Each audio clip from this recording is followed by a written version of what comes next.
On n'entendra plus Alain Foka sur les ondes de Radio France Internationale, RFI.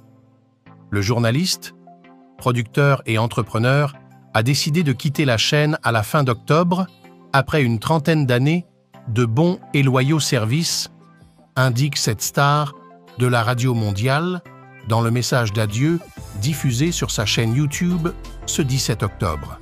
Une annonce abondamment partagée sur les réseaux sociaux.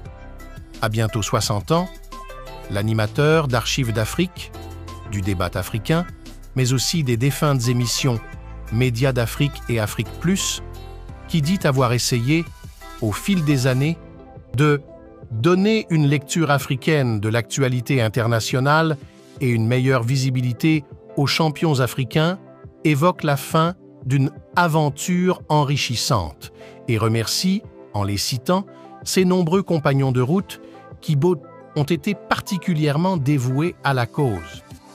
Il adresse également un clin d'œil appuyé à ses amis de la maison, dont Juan Gomez, Yasmine Chouaki et Claudie Siard, son frère, ami et complice de toutes les batailles.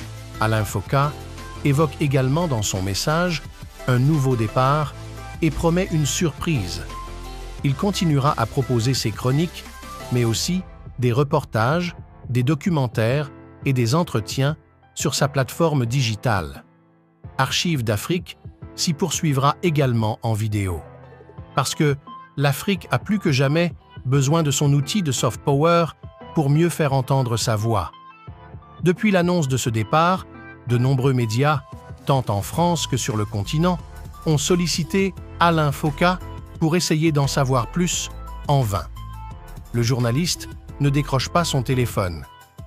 Il n'a pas envie de parler de ça, confie l'un de ses confrères du Service Magazine.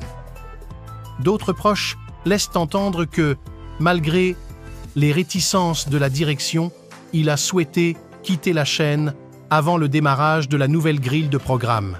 Le tumulte créé par l'une de ses interviews en novembre 2021 et les tensions qui avaient fleuri au sein de la station entre ses partisans et ses détracteurs, ou encore ses propos dans Jeune Afrique, ont-ils précipité son départ? Ses amis assurent que non. S'ils reconnaissent l'existence d'un différend avec une partie de la rédaction de RFI, eu égard à ces deux affaires notamment, ils soutiennent que Foka avait amorcé un virage depuis 3 ans et qu'aucune d'elles n'a pu influer sur sa décision. Son choix éditorial pour sa chaîne YouTube prouvait déjà qu'il était arrivé au bout d'un processus avec RFI. C'est un aboutissement logique. L'imagine-t-il triste ou plein de regrets? Aucunement.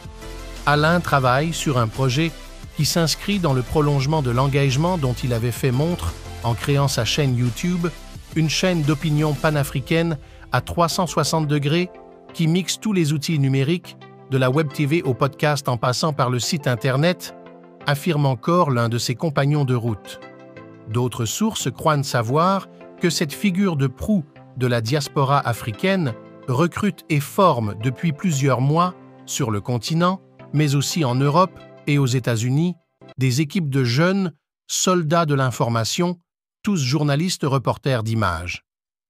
Il ne fera ni une chaîne d'infos en continu, ni du Brut Afrique. Déployé sur une plateforme digitale, certes, son modèle sera 100% africain. Confie. Énigmatique, l'un de nos interlocuteurs. Des partenariats en vue? Motus et bouche cousue, c'est notre dernier.